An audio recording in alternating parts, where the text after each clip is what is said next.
Every author has a voice, born in their nurture and their nature. Author voice can take years to perfect. What happens when you need to write in a voice that is not your own? Characters of different cultures and life experiences still need to feel real for the readers. Different perspectives need to feel authentic and often sympathetic. Today, our panelists will discuss writing in a different voice and how they approach what can be a daunting task. We have another great indie connection, as C.L. Cannon brings up books you may want to pick up if you're a fan of Your Blood, My Bones by Kelly Andrew. As we begin to wrap up the show, we tell you everything going on this week in our Go Indie Minute. Once again, we are honored to offer our panelists the opportunity to share their work in our epilogue. So clear your throat and prepare to tackle a perspective that might not be yours as we near the end of Spooky Month, because it's time for another sinister episode of This Week in Indies with your host, SM Hillman.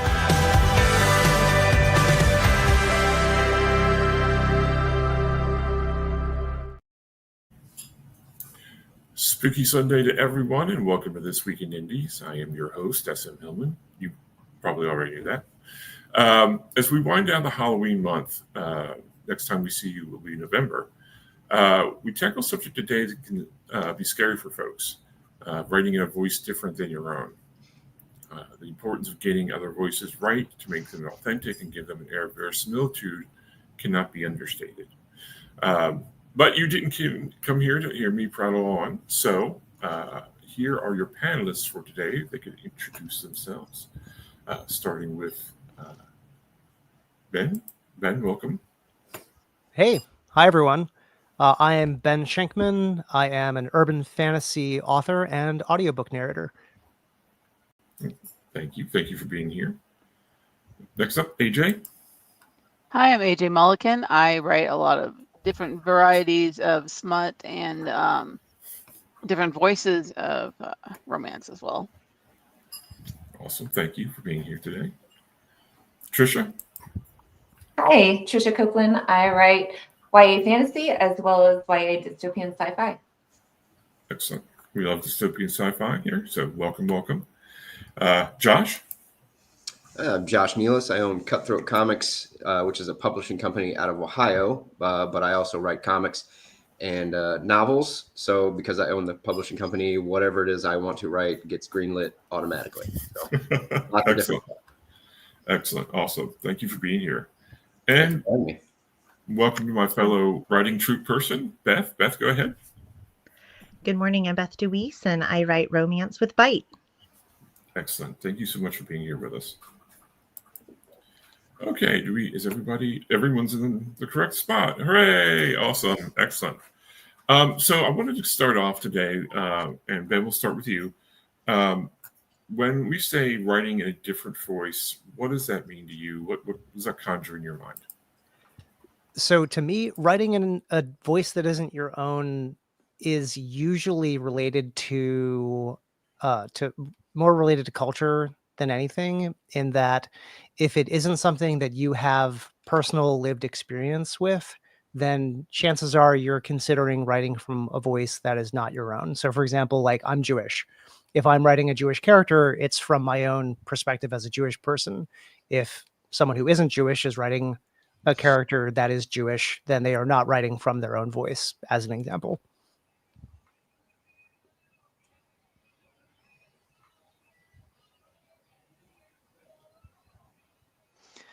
Yeah, I have similar feelings to writing your own voice. When I am writing romance, a lot of times it's gay male characters. It's people who are in poly relationships. And a lot of different cultures and voices that I have not experienced. And so I am often writing in a voice different from my own, as as a white female. Obviously, I can't tell what a gay black male his life experience has been like, so it's a little different. Right, absolutely. Something sometimes radically different, right? Yeah. Trisha, what about you? Yeah, I think writing in a different voice has so many different aspects to it. I mean, it's gender, it's culture, it's heritage, ethnicity. It can be time, whether you're talking about historical or talking about futuristic books. You can't know, and maybe it gets down to experience as well. Like your lived experience is going to be, even my lived experience would be different from another white female person in a different country or in a different time. So I think all of those aspects play into different voices. Right. Agree. Josh? As a straight white guy, obviously I know exactly what everybody thinks about everything. But no, I agree with everybody else. It's you technically, I don't think you can write in somebody else's voices. You can just get it as best as you can. And you do that by listening to other cultures, other people, whether it's a kid, whether it's a gay black guy or anybody else. And you try to think how you would feel in whatever situation you're in, or you put your character in, and then kind of go from there. It's almost like I said, you can never quite get out of your own head. You're the one writing it. So without a collaborator, it's you can just get it as good as what you think somebody else would think or feel in a situation. Right, and we'll get to collaborations and having people look over your works in a bit, but that's a good subject to bring up, right? Beth? Yeah, I agree with a lot of what's been said. I also, one of the things I love about writing paranormal romance in particular is I don't just get to write in a point of view that's a different gender or a different lived experience, as we've already talked about, but also sometimes things that aren't even a human experience. I write shifters is my bread and butter. It's the thing I love to read. It's the thing I love to write, and I really enjoy exploring. What is it like if you have a duality to your, existence, your nature, and half of that duality is an animal.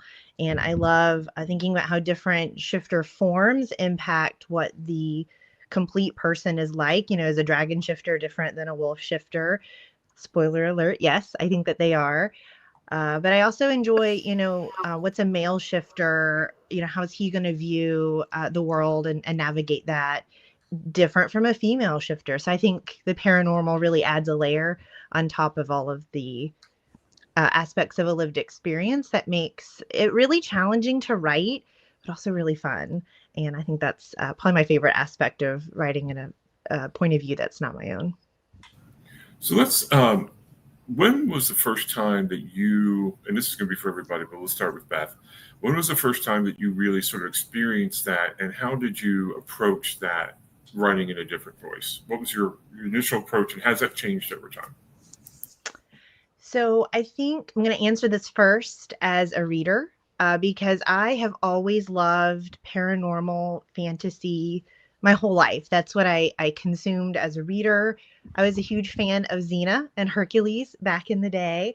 Loved thinking about, what would your life be like if there was a supernatural or magical element to it. And so I think I really approached it, to answer your question, from a place of curiosity. Also, looking back at it, puberty and transitions into adulthood, those are very difficult for everybody.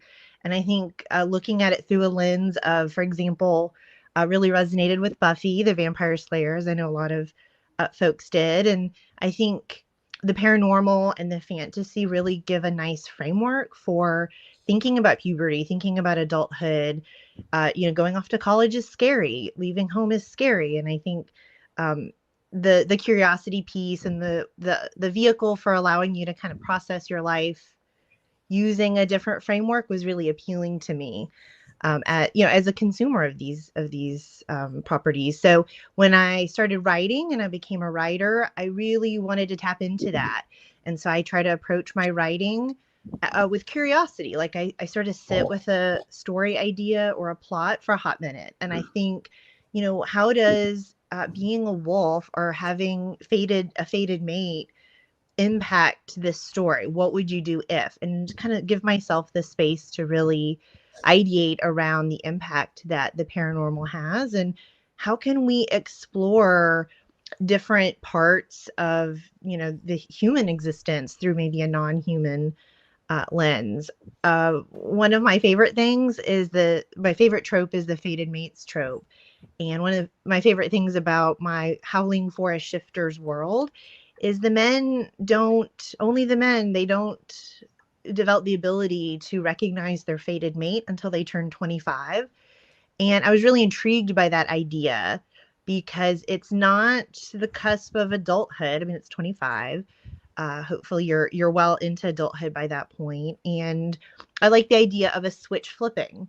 You navigate the world and perceive the world one way, and then you hit your 25th birthday, and then all of a sudden, boom, your priorities change, your goals change, the way that you are viewing the world changes, because now you have the ability to recognize your mate. So now you begin looking for her. And again, I think, life is about transitions. And I think the paranormal really makes it interesting to think about a life transition when you can think about it with a little bit of magic mixed in there. So thank you, Sean. Yeah. Plus the insurance rates change at 25, I think, still. So that's always that. Yeah, maybe I should have made 26. Go for insurance. Save your insurance. Yep. Thank you for that, Beth. Josh, what about you? When was the first time you really started to tackle this? Yeah, I mean, honestly, my very first novel was a dark comedy about a guy who was having suicidal thoughts. So a lot of him, every character is a part of you, obviously, in a way, because you're creating them. But a lot of I wanted him to be unlikable. And so a lot of the things he would think and say were like the worst things a person would think or say. Anyway, you can't hear my audio is what I'm being told. I hear you just fine. Okay. But yeah, so when it came to like the suicidal parts, like, I think we've all had glimmers of thinking about that, some more serious than others, but I really dove into what really would a person be thinking in these situations. And I had known a few people that had gone down that road, unfortunately. So that was where I was tapping into how would I react to those thoughts? Would they scare me? Would I just push through them and all that? And that was the main thing about that book, is like the very first idea was, what would somebody think while they're doing that? Would they regret it, or would they be like, this is my decision? So really my very first novel was my very first diving into what somebody else might be going through. Right. And sometimes mental health can be really challenging, especially if you've never been in that headspace before, right? Trying to relate that in an authentic way. Right. And different people have different experiences with anxiety and depression and all that kind of stuff. I think we all catch little bits of it at minimum from time to time. Like, we've all been sad. So, I mean, that's not full on depression, but I think you kind of take it and then you exacerbate it. And then, of course, you read up on psychology and all that too, just to make sure you're kind of on the right track. So. Awesome. Thank you. Trisha, what about you? When was the first time you tackled a different perspective? Right. So my first YA fantasy was the Kingdom Journal series. And the first character I wrote about was a vampire witch hybrid character. And she had vampire instincts, so a little bit aggressive, a little bit fast to make decisions, also 17 years old, so that plays into it. And also if you look how I wanted to write her, if you looked at her from a human perspective, might seem very mechanical, a little, her movements were not normal for a human. And it's interesting that a lot of people did not like her character, I think, for a lot of those reasons. And that's very much not me. At least I hope people don't experience me that way. And all throughout the series, it was funny because so they're told through first person point of view. And throughout the series, we get 4 points of view in the 4 different books. And by the end, a lot of readers said, oh, well, but she didn't look this way when she was talking. And I thought, well, that's because she was talking. She was only experiencing herself as normal for herself. And so you wouldn't describe yourself as abnormal. I mean, you might catch on to the fact that people are looking at you strange or reacting to you strange, but for you, you're normal, right? But then when other people are looking at you, they would be describing you in those kind of having weird mannerisms or acting, a little off the cuff. So that was an interesting dichotomy there when the readers were really noticing that, hey, she didn't describe herself this way. Why are other people describing herself this way? So that was a little bit challenging. Yeah, that's interesting because when you're first person, you're really inhabiting somebody's skin in that way, and which can be because you have to give much more of a full effect as opposed to just sort of third person, sort of seeing them from a sort of obliquely, right? Right. You have to immerse yourself in their whole life experience, and I like really have these long character sheets that say, okay, when they were 1, this happened. When they were 2, this happened. When they were 3, and so really trying to get into what it feels like to be that character. Okay, awesome. Thank you. AJ? Yeah, so my first book was Whispers of Death, which was a paranormal suspense, and it had a main character who had grown up Catholic and whose mother had died very early on. And it was a lot of things that I had not personally experienced. It made her life a little different. And then you add in the fact that she was possessed by a demon half of herself. That kind of changed things too, that I was not an experience that I'd obviously had. A lot of what I write is in a different voice from my own, and different experiences from my own. And I really enjoy that. I like delving into their head because I do write first person majorly, whatever the word is. It's early here still.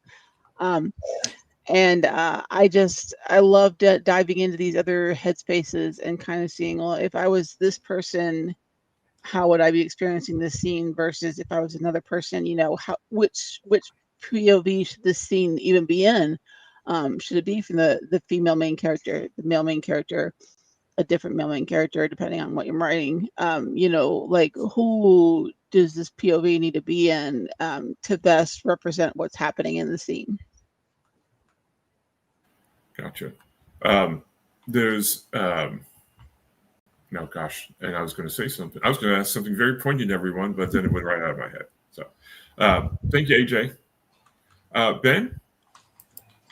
Yeah. So my first book, My Boss is the Devil, which is part of the Devil You Know series, that includes a lot of things that are not from my lived experience. If you want to get specific, it's written from the Christian mythos, which, while Abrahamic has never been my religion. So you could just start with that, saying that was not exactly my own voice. But I've always wanted to include as much representation as I can, because as a white male author, like, it's too easy for me to fall into the trap of making characters that look like me. So, the admin to the devil is a gay man. One of the strongest supporting characters that gets her own POV later in the series is a woman. I've got Black characters. I've got Indian characters.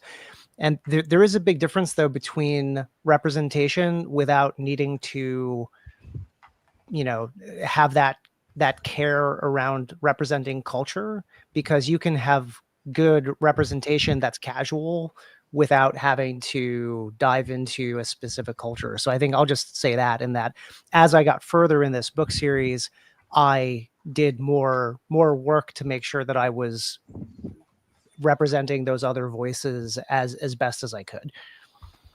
Right, and that's what that's the sort of positive beginning, right? Making their voice as authentic as possible, right? Yeah, absolutely.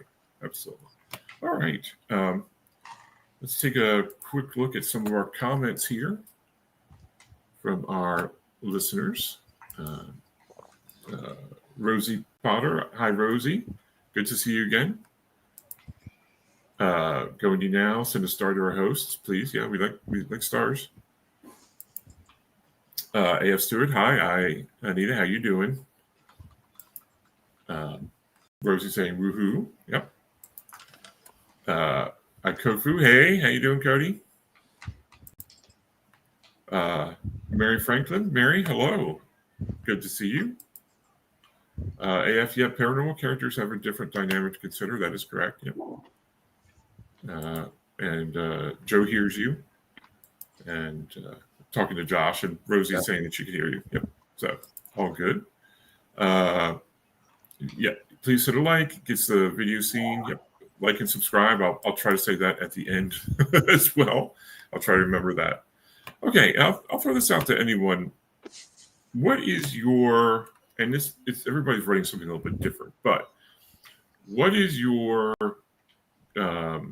first step when you realize that this voice, this character is different enough from who you are that you need to do a little research? And how do you go about that? I can start if you don't mind. Sure. I think the thing that really kind of tips it over the edge is, do I have enough understanding to represent this the way that I want without having to dive further into it? But then as soon as I hit over that tipping point, so for example, if I don't know enough about a specific culture that I'm trying to represent, say the home life of, then the first thing I'm going to do is, frankly, reach out to my network of people. I know a lot of people from a lot of different backgrounds and a lot of different cultures. And while I can do some searching around and look for some published material about what that is, I also want to understand the lived experience of the people that I'm trying to represent. So, for example, when I was writing some Indian characters in the third book in my series, I reached out to some friends of mine who are Indian and got perspective on questions that I had and things that I wanted to portray and how I wanted to make sure that I was respecting the culture. So I really think like reaching out to the people that you want to represent, if you have that opportunity, is a great way to start.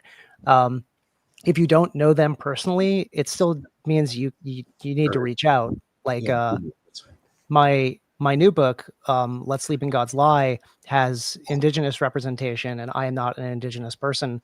So I had to reach outside of my network to perfect strangers to say, hey, I want to portray your culture as accurately as I can.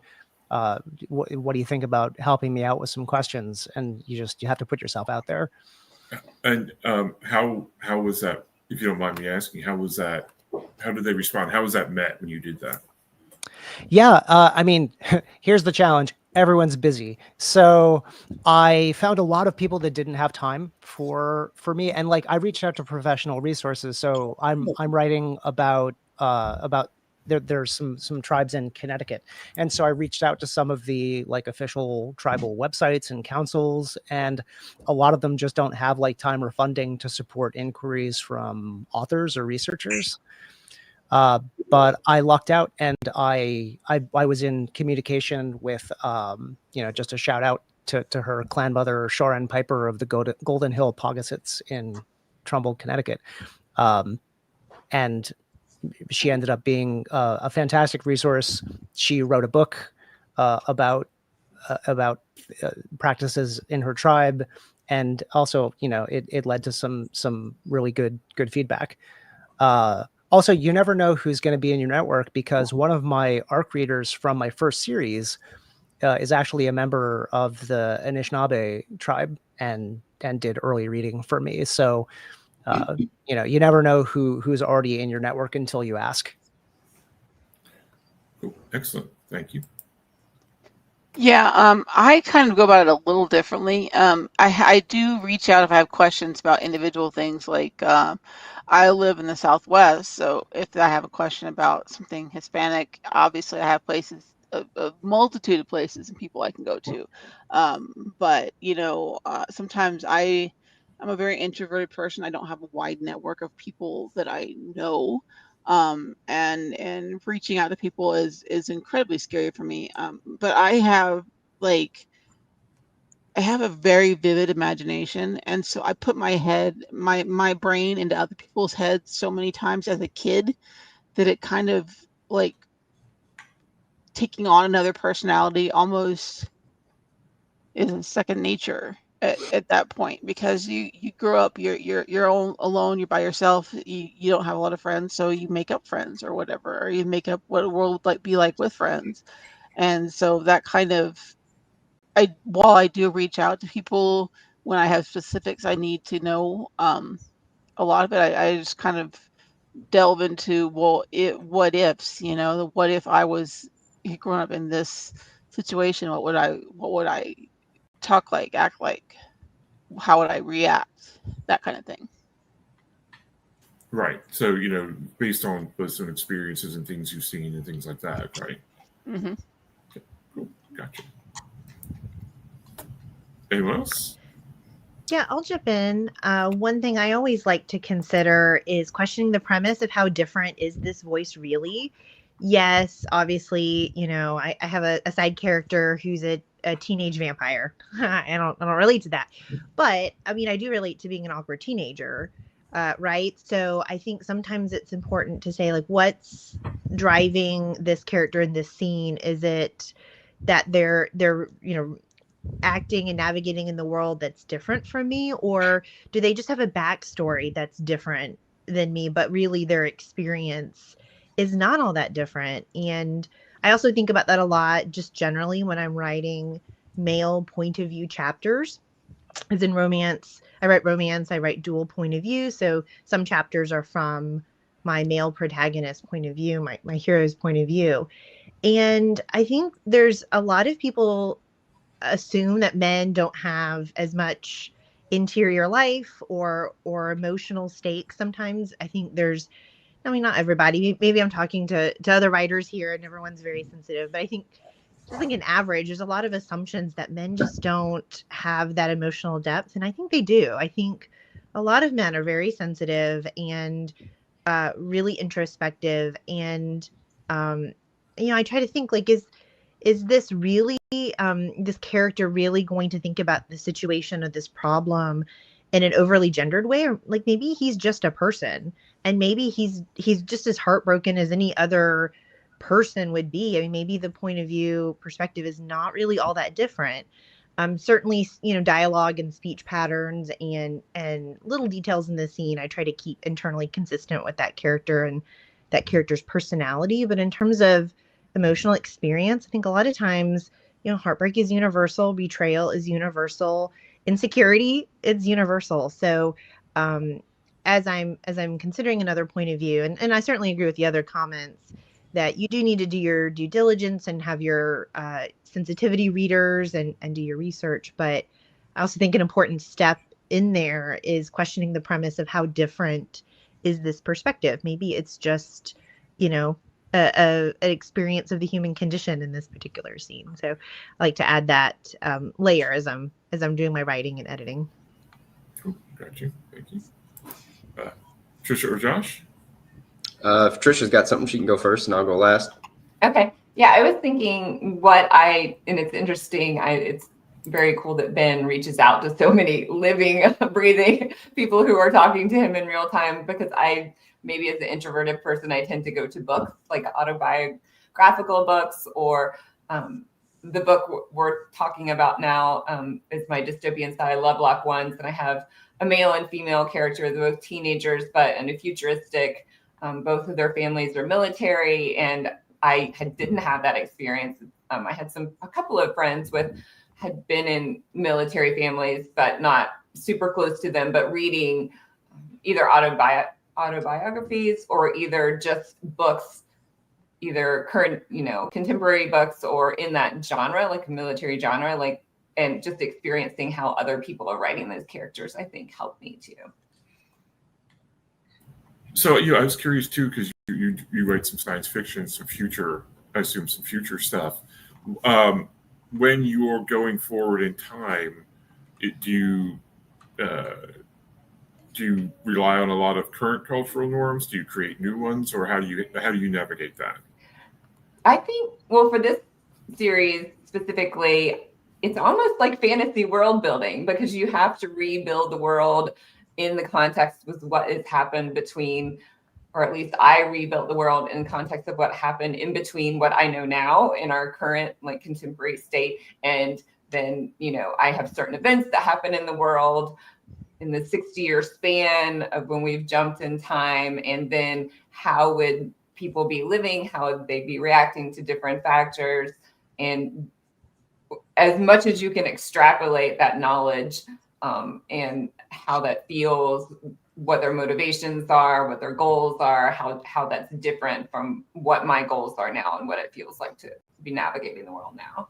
Gotcha. Awesome. Thank you. And Josh? Yeah, this conversation actually reminded me of something I hadn't thought about for quite a while, actually.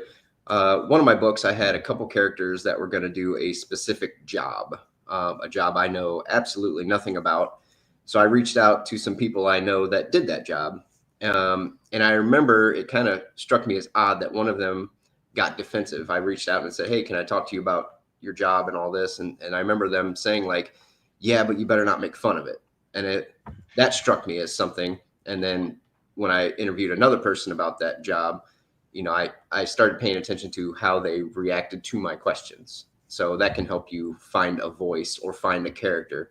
Just how when you speak to people, you know, if they speak lovingly about, say, their religion or the tribe they come from, as Ben was saying, you know, or if they get defensive about it, like maybe they have some self-worth issues going on about whatever job that is. So, you know, listen to people and listen to how they react to things.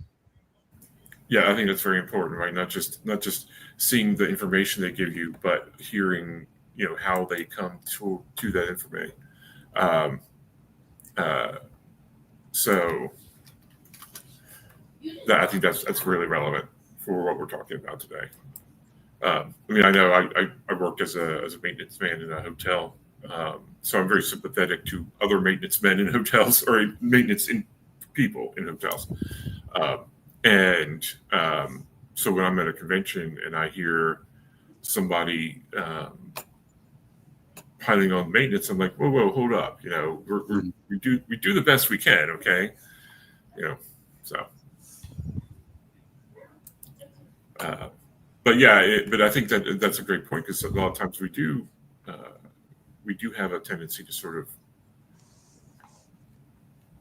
take jabs at people of different cultures, different jobs, different things like that, and they don't necessarily want to share about themselves because they're afraid that we're going to just do that to make fun of them, right? So, all right, let's take a look at a few more of our comments here. Deb Carroll was great point, Beth. Rosie, I make Kofu read my mail scenes when I'm like, what would you think these things? Okay, yeah, absolutely. And yep, giving Rosie a quick laugh. And Rosie, yep, there we go. All right. Sorry, I forgot Joe. The answer is yes, but scary place to be. Yeah, for sure. All right. So we're about the midpoint. So we're going to go ahead and show you what CL Cannon has waiting for you in our Indie Connection.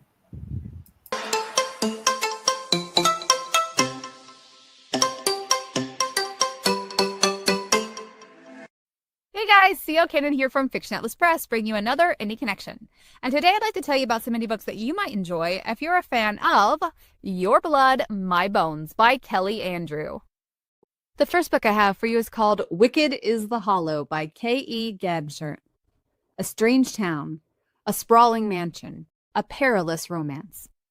Ever since her mother vanished, Sheila Whitlock has been drawn to the unexplained, so it feels almost fated to live in Foggy Hollow, a place where mystery abounds. Even more so when her father accepts a job at the Vandenberg estate, the epicenter of the town's most infamous cold case. Moving into the estate's carriage house pulls Stella into the orbit of the Vandenberg's cousins, Jude, the brooding heir with a tragic past, and Rafe, effortlessly charming and undeniably dangerous. Then a centuries-old portrait surfaces, bearing Stella's exact likeness. Suddenly, she isn't just chasing a mystery, she's caught in the heart of one. As the town prepares to celebrate its bicentennial, Stella and Jude are pulled into a secret that spans generations. Something sinister is stirring beneath the golden leaves and carved pumpkins, and the deeper they fall, the deadlier the consequences. The second book I have for you is called A Ghost of Her Own by Alessa Winters. Her world has shattered apart. His has been frozen in time. After leaving an abusive relationship, Grace Reddy scrapes herself together and purchases an old, abandoned warehouse in hopes that she can start anew. But with the new property comes a new challenge. Roderick died a century ago, back when this stretch of land was turning from orange groves into industrial nightmares. For years upon years, he has haunted his little corner of the world, unable to reach out beyond the veil, unable to speak, unable to touch, unable to be heard. That all changes when one night, Grace catches a glimpse of him out of the corner of her eye. The third book I have for you is called Soul of Shadows by Emma Noyes. Charlie Hudson is just trying to survive junior year, navigating the halls of school and the chaos of parties like a ghost. But her world is about to become seriously transformed, like world-shifting altered, when a classmate mysteriously disappears into the forest, leaving only a pair of shoes and strange symbols carved into a tree. Drawn to the disappearances by forces she can't explain, she finds herself investigating the mysterious, alluring newcomer in town, Elias Everhart. With piercing eyes and sharp wit, he dances around her questions, only intriguing her further. Elias has a secret, more than one. But what Charlie doesn't know is that those secrets will lead her to a place she never imagined, a world hiding in plain sight, filled with enchantments, mythical beings, hidden dangers, and a first love fated to fall apart. And the last book I have for you is called Secret of McKinley Mansion by K.F. Brienne. It's not an easy job being the town nutcase. Ella knows from experience. She's grown up in a quaint little place with people that pretend the extraordinary isn't happening around them, that ignore the bumps in the night and won't talk about doors closing by themselves or items moving mysteriously. They also won't talk about the old woman who haunts the streets, long in her grave but for the nights when a particularly bad storm blows through. Those who do are fibbers, begging for attention. But Ella knows it's no lie. When the lightning cracks and the rain thrashes, someone goes missing. A child lost to the night. There is no breaking and entering, no foul play, no clue as to where they've gone. Urban legend says that if the old woman stops in front of your house, you're next. Well, Ella has been next for years. She's resisted the urge to run out into the darkness with everything she has, resisted that old mansion up on the hill, beckoning her, resisted giving in to people saying she's crazy. Until a handsome new boy with a troubled past moves across the street. Suddenly, Ella isn't the only one haunted by the old woman. Except it's not clear if this new boy is here to help Ella, or help the woman drag Ella up to the mansion. Okay, that's all for me this week. I'll see you next week on the Indie Connection. Bye.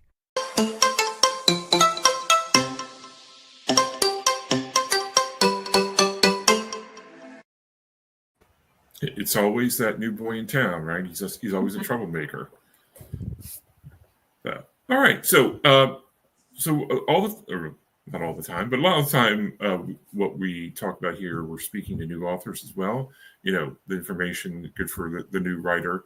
And I wanted to go ahead and bring up a question that was brought up. Is should we as writers seek to write in perspectives different from our own? And I'll throw that out to the group. Anyone can answer that. Absolutely. Absolutely, we should. We shouldn't just limit the world that we're building to the world that we live ourselves individually. That would be incredibly boring and we'd be remiss to not mention other cultures or write in other points of view different from our own, because there's so much of a variety in this world and so much out there to draw from. It's almost it's almost a shame if someone does write only in one little bubble and doesn't expand that to include other points of view, other personalities, other cultures, other, whatever the other may be. You got to put a little bit of the other into your works, or else it's going to be so narrow and constrained that it's hard to really get the depth that you need for your story. I would add that whether you're a writer or not, you should be doing that. You should be expanding your knowledge of other cultures, other perspectives. Right. Do you because you see a lot of art too, I assume in the comics business, right? Yeah. Is that something you definitely encourage to your artists to work with you, or? Yeah, I mean, specifically in the comic that I currently have on Kickstarter, the flashback pages are done by like a veteran DC artist. So just right there in the same book, I'm getting different perspectives. My one guy lives in Italy. And then I've got an old school guy that worked on Batman and stuff in the 80s doing his thing. So it's like a total different perspective of the world. And actually, one of the pages, he put like a really cool haircut on like a character. And I was like, that's totally, not what I would have thought. So Right. the perspective alone already made the story better. Awesome. Excellent. Can I take us in a slightly, it's not a different direction, but it's I think there's a, just to say, I agree with everyone. We should absolutely be writing diversely just as much as we encourage people to read diversely and experience cultures outside of our own. As an author, though, I think it's something that people don't understand. And so again, talking about things that we should be telling new authors is, should I be writing the main perspective of my book from a perspective that is not maybe anywhere near my own voice? Because this is actually something I see a lot of people, frankly, getting themselves in trouble with, because there's a certain amount of credibility that I think a lot of people expect, and authenticity that people expect, if you're writing a book from a main perspective that is a specific culture or lived experience, and that includes everything. Could be ethnicity, could be mental health. People tend to want the experience of the author to at least somewhat give them the weight to speak from that perspective. So like, again, I'm Jewish, I'm a white guy. I chose specifically for my new book to have a main character that aligns with a lot of the values of the indigenous tribes, but the main character is not indigenous. I am not indigenous. I won't and can't speak from that lens as like a main character, because I also feel like no matter how much research I do, no matter how accurate I get, I'm really stepping outside of where I think I should be. And again, this is my perspective. This is not other people's perspective. I'm not saying that you shouldn't or that you can't, but like thinking of another independent author that I saw recently talking about how no one's reading his book. He's a white guy and he wrote a book from the perspective of a Japanese person.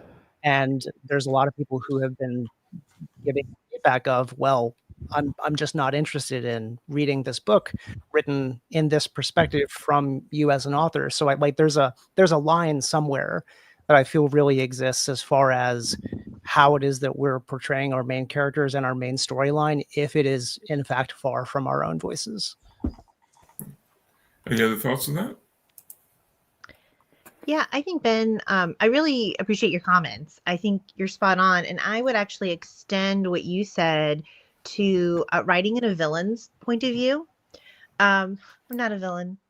And so anytime I'm writing from a villain's perspective, I'm writing from a perspective that's not my own. And I think the should I is a really big question to ask.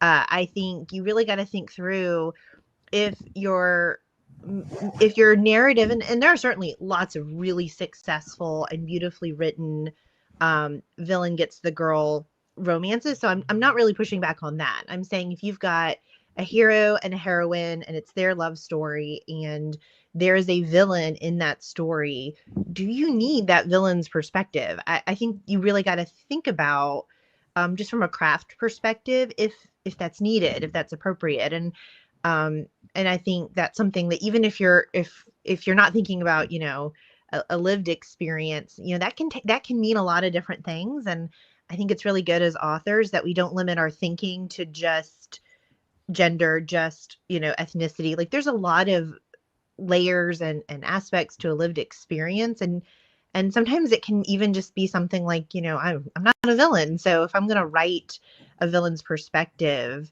I got to be really thoughtful about that. And I have to really make sure internal to me, I've thought through, why am I doing this? How am I going to do it? Should I do it before I even start down, outlining my book that way? Because I think, sometimes you're right. And I think there's not always a compelling reason to do so. And so I think, again, kind of questioning the premise, do you need that perspective?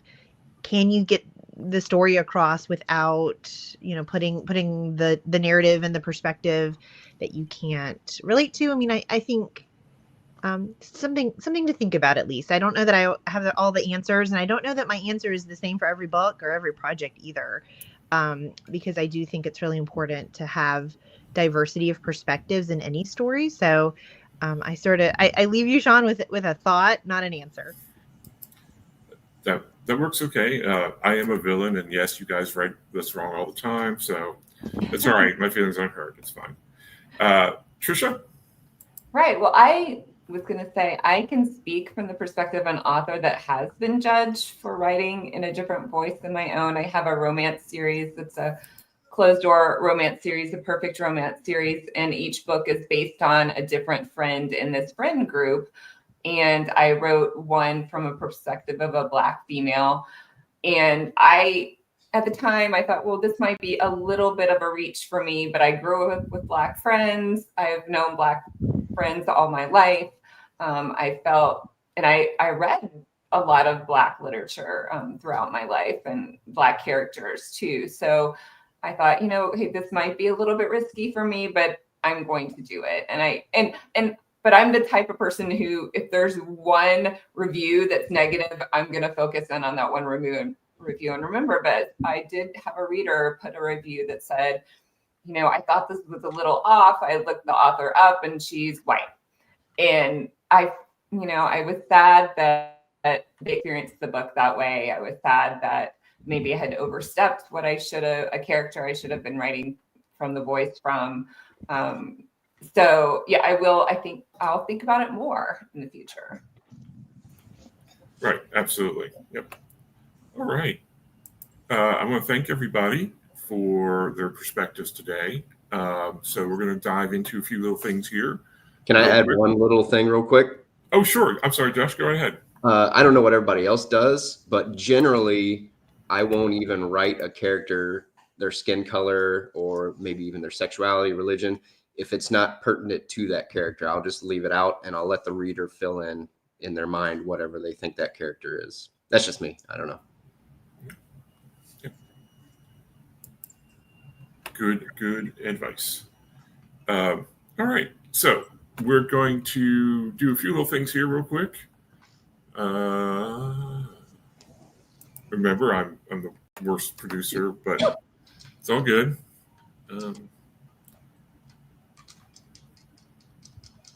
Well, I mean, we haven't had a chance to see Uncle Stephen yet, so let's go ahead and throw him up there for our spooky season. Okay, so let's give you... Okay, so I'm going to go ahead and talk about our Go Indie Minute. That's what we're doing right this second, or this minute, I guess. So I'm going to tell everybody what's happening this week. So Monday at 7 p.m. Eastern, they're all Eastern times. Season 6 premiere of 21 Grams as Joe welcomes Bobby Nash. This year we're getting dark, so I'm interested to see how that's going to go. Monday at 8, hit the dice for a live play session of our latest Cryptid Capture Core. Cryptid Capture Core is a game by Bob Magoo and Jessica Nettles, who's been on here and I think a few times. Jessica is going to be running the group, the Cryptid Capture Core, through a new monster in the swamps of Boone County, North Carolina. So I'll just stop real quick too, and it's not just writing fiction and things like that. When you're like creating, because I do a lot of RPG creation and just game design, that is also a space where we don't always get it right. I can think of Werewolf the Apocalypse, fun game, terrible indigenous representation. So if you worked on Werewolf, that's not a slight against you. I'm just saying, that's one example of where we could have done a lot better as a hobby, as an industry. Tuesday at 8:30, First Time for Everything with Juliet Rose. Welcome science fiction and horror author and actor Nzondi. I hope I pronounced that correctly, Nzondi. And Friday, a special 1-hour Halloween episode of Saving a Seed as Brian Tan and Joe Compton take a look at the two versions of the indie cult classic, The Toxic Avenger. That's what's happening this week in our Go Any Minute. I will go ahead and really quick. So for our friends over at Falstaff, their Disruptive Intent Kickstarter. Was Star Wars intentionally anti-fascist? Did X-Men mean to take a stand on civil rights? With disruptive intent, there will be no, bless you, or Gesundheit. There will be no question of author intent. All art is political. Authors entertain, but we also question, push back, and expose the cracks in society. Here we bring you stellar sci-fi, fantasy, horror, and Afrofuturist stories. That term itself is also, brought into question sometimes. Stories paired with author notes explaining the subversive socio-political elements and why the author felt personally compelled to include them. Contributing authors include Jonathan Mayberry, Jody Lynn Nye, Maurice Brodus, I can't wait to read that one, John G. Hartness, and many more. The project is sure to be powerful, unique, and wholly entertaining. Become a part of it by backing Kickstarter. The link is in the comments. Josh, you mentioned you have something on Kickstarter going on. Why don't you share that with everyone? Yeah, so actually, technically, my company has two going on. One for Tales of Shock and Terror, number 2, which is like an EC Tales from the Crypt kind of thing. That one's doing pretty good. So you can check that out. And then also my own book, Cocaine Stripper Stronghold, number 2, 2 of 4, and it's a prequel to a novel. So those that like books can read the book as well. Horde of zombie businessmen and a biker gang attack a brothel because they like cocaine and strippers. Pretty bare bones right there. Gotcha. Anybody else have a project that they want to talk about?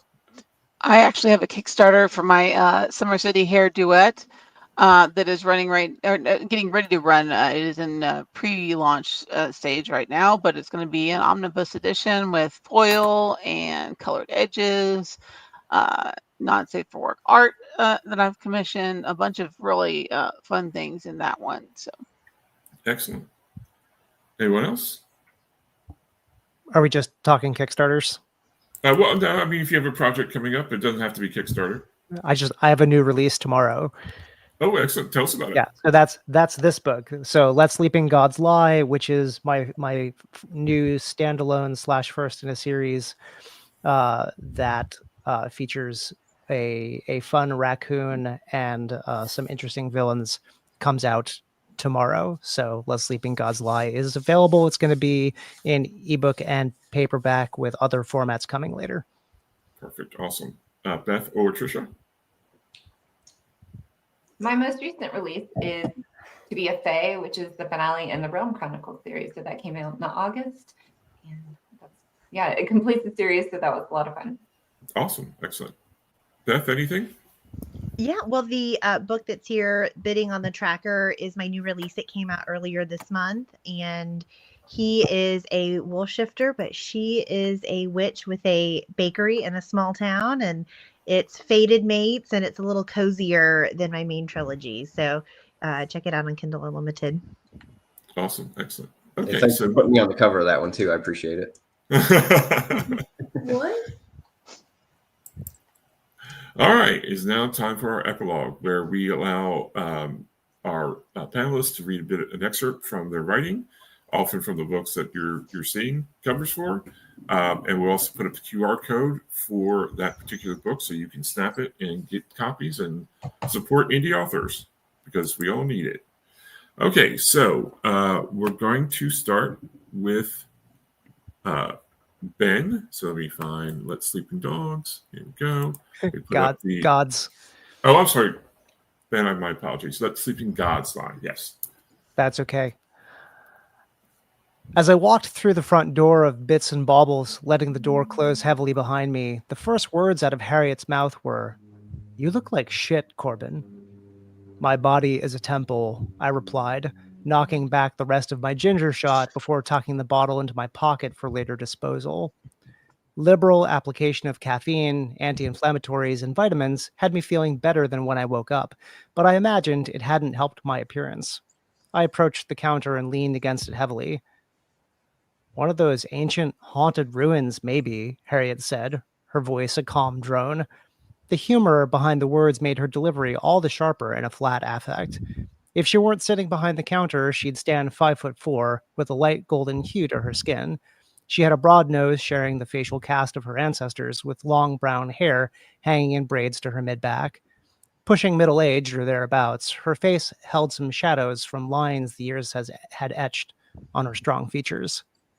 Her outfit was simple, an old army jacket over a band t-shirt whose name was lost to the wash. She wore her usual faded blue jeans and boots with square toes. On the lapel of the jacket was a round pin featuring a rainbow feather pointing at she, her, written on the circle next to another he, him. According to her, she was indigenous enough to be discriminated against, but not enough to lay claim to any of the benefits afforded to the casino operating tribes. Wrong side of the conflict, she'd say, referring to her Golden Hill Pawcasset and Quinnipiac roots, rather than the Mohegan or Mashantucket Pequot tribes and their history with the colonizers. She was a respected member of the Pawcassets and made a decent living owning the shop. That was enough for her, by all accounts. Awesome. That's Let Sleeping Gods Lie by Ben. Thank you so much.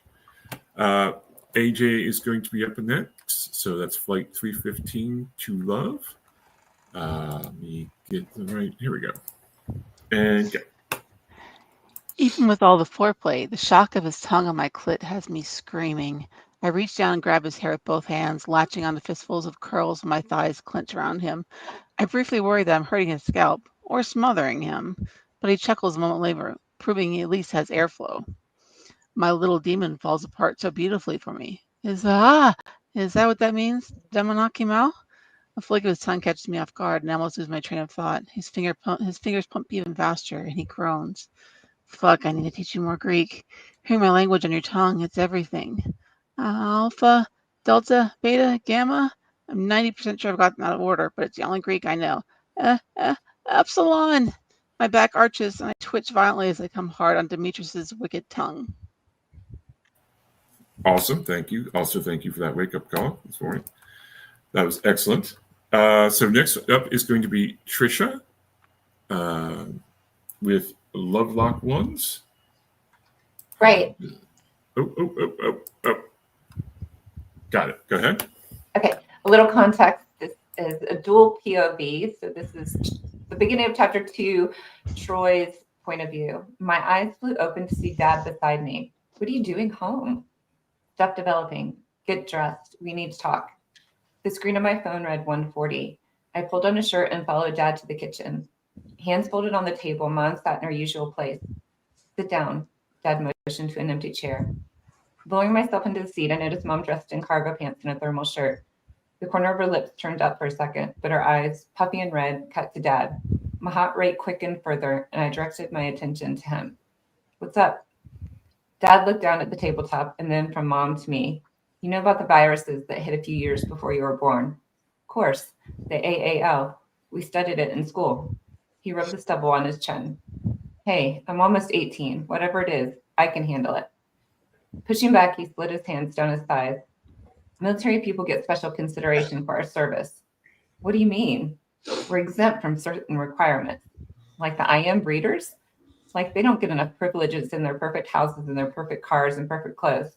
What do they have to sacrifice? Thanks. Awesome. Thank you so much for that. Lovelock Ones by Trisha. Also sounds really intriguing. All right, so next up is going to be Monster King by Josh. Let me grab. Here we go.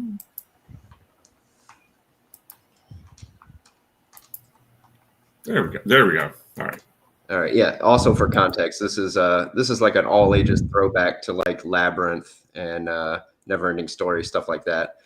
I'm also going to try to do the voice for the first time, so don't judge me on that.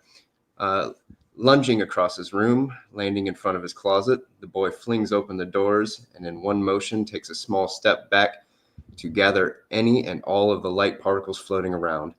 Waiting for his eyes to adjust to the darkness of his cave-like closet, posture ready to fight as he's seen in karate movies, planning a kick followed by an overhand chop to the forehead of whatever creature decides to show itself.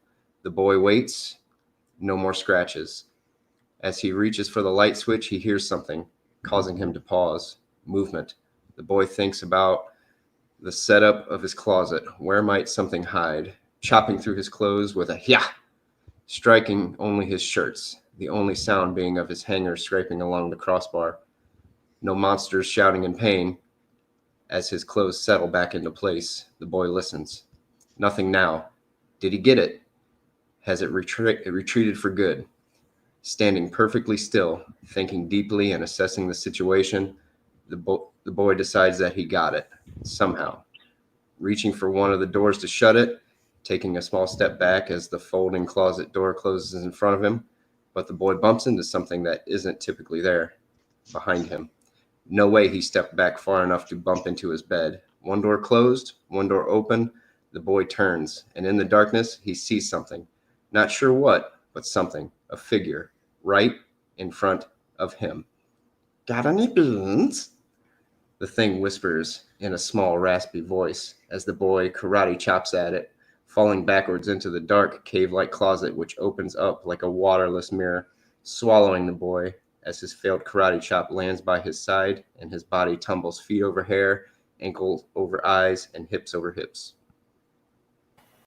That was good. I like that voice. That was excellent.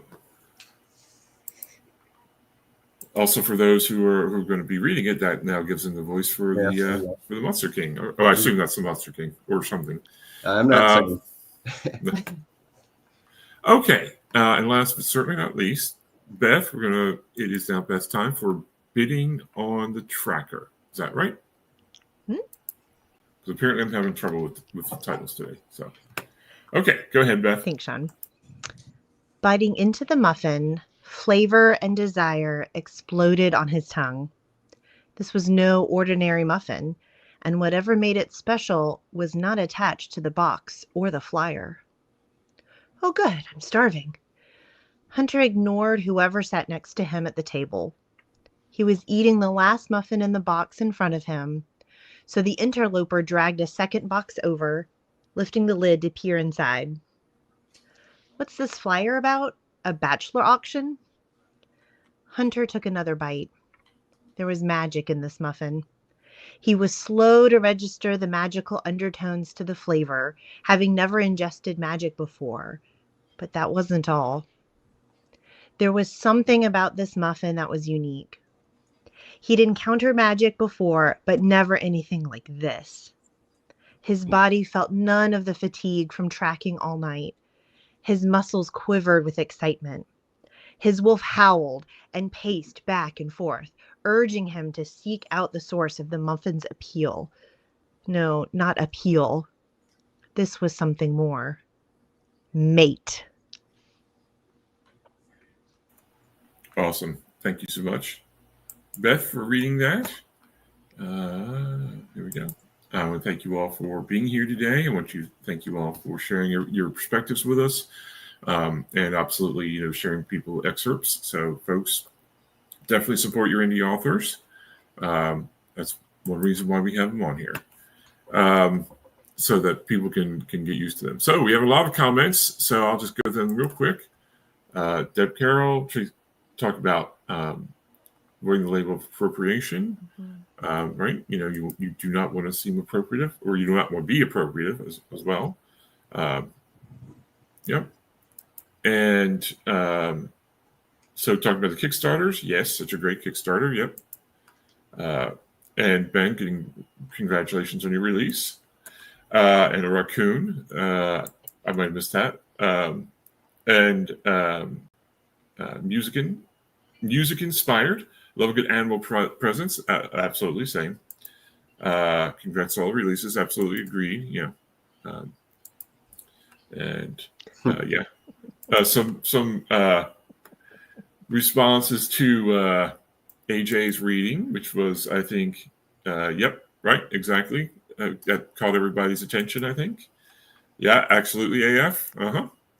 And it did escalate quickly. That's okay. Was not expecting the beans.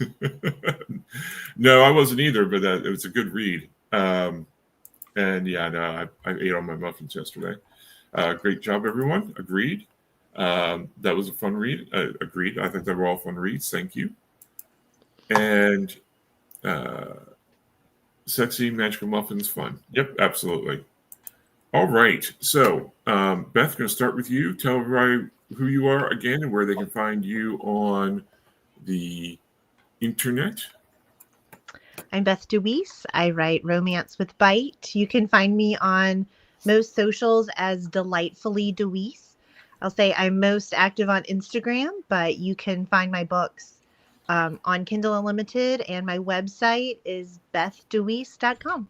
Thank you, Sean. Thank you. Thank you so much for being here with us. Josh?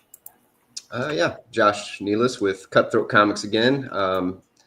Cutthroat Comics on, it's Cutthroat_Comics on Instagram. It's Cutthroat Comics basically everywhere else, Facebook, TikTok specifically. Blue Sky, I believe, as well, even though I forgot the password to that one. But yeah, Cutthroat Comics, we have pretty much something for everybody. Comics, novels for everyone and no one. Awesome. Excellent. Thanks for being here with us today, Josh. No, thank you. Yeah. And Trisha?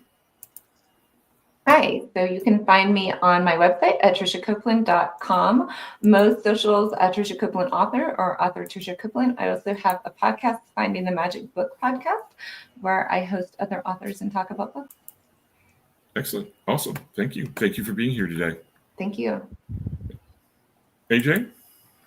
I'm AJ Mulliken. You can find me at ajmulliken.com or on Amazon. Most of my books are on Kindle Unlimited available, or paperback, ebook, and of course Kickstarter coming soon with the hardcover and other versions. Excellent. And yes, AJ does write smut. That is true. Thank you for being here today. We appreciate it. I think your excerpt got everybody juices flowing for today, so that's good. And Ben? Hi. Once again, Ben Shankman, urban fantasy author. You can find me at my website, benshankman.com. All of my books are available on Kindle Unlimited as well as other formats. One quick plug for my latest release that is tomorrow, Let Sleeping Gods Lie. 10% of all profits from that book are going to be donated to a 501c3, Not Our Native Daughters, that seeks to solve the missing, murdered, and exploited Indigenous women's crisis. Thank you so much. I hope everybody got that. That's a great cause for that. I appreciate everybody who tuned in to listen. I appreciate everybody who's going to tune in to listen later. And please leave comments. I believe all our viewers, all the comments. It's always time to go indie now. Have a good Sunday, folks.